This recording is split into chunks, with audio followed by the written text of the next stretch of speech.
Welcome back to another on the fly YouTube video. I'm coming to you right after adoration. If you don't know what adoration is, it's also called Eucharistic adoration.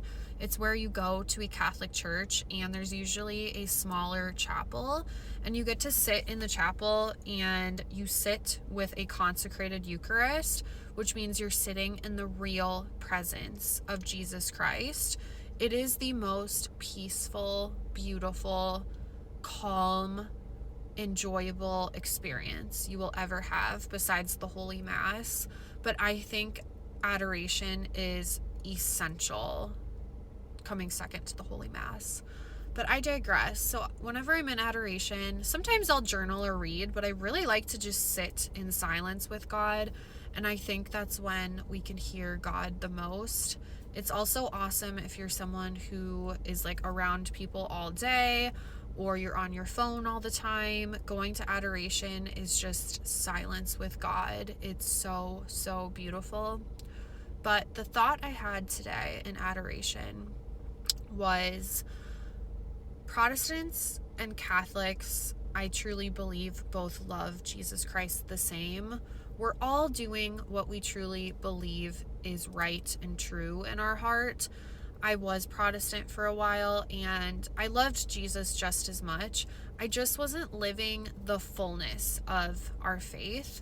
The fullness of our faith includes the sacraments from Jesus Christ, which is the Holy Eucharist, also known as communion, and confession or reconciliation is another sacrament.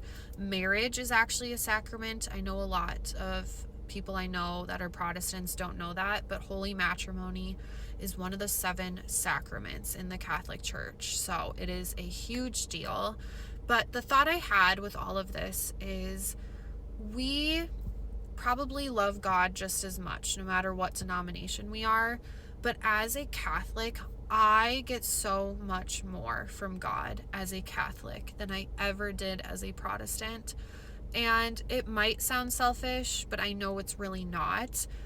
Receiving the Eucharist and receiving absolution after confession, which means a priest forgives my sins on behalf of Jesus. The priest is just sitting in as Jesus.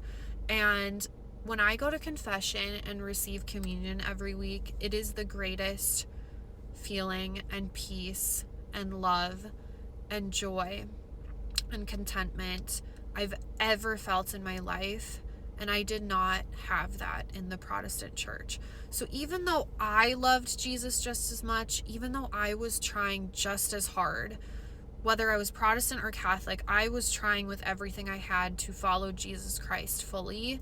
I have been able to live out of sin, to follow God, and to feel and receive the most peace and love I could ever explain to you. I truly can't explain it unless you have sat in adoration, unless you have received the Eucharist, unless you have gone to confession. You will know how this feels.